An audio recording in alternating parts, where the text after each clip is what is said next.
Eric, a surprise but not a surprise. I mean, you know, Donald Trump had made it clear that he was going to react to the tariffs if China retaliated, which of course they did.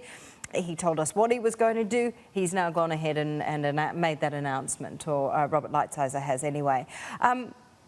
What are your thoughts? I mean, is this now a trade war? Well, I think it is very much a trade war, but I think it's also important to keep it in context. So the U.S. has a $20 trillion economy. We're talking about $200 billion worth of goods. That's 1% equivalent of U.S. GDP, and a 10% tax on that means that it's essentially going to add probably about 0.1% to U.S. consumer prices. Now, China has a $12 trillion economy.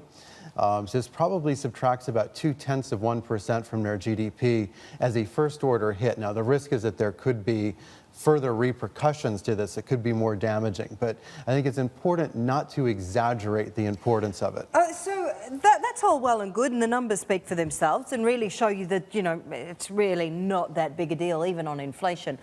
I suppose what it comes down to, though, is confidence, the level of confidence. What happens around the world when people start to worry, when companies start to pull back on spending? You know, all of this has, of course, this rollerball impact, where the impact is much bigger than those small numbers that you were talking about then. I mean, we've got to take that into account too, don't we? Yes, absolutely. And I think that that's the problem. So we've seen this 10% tax, but there had been discussion of a 25% tax on a smaller range of goods.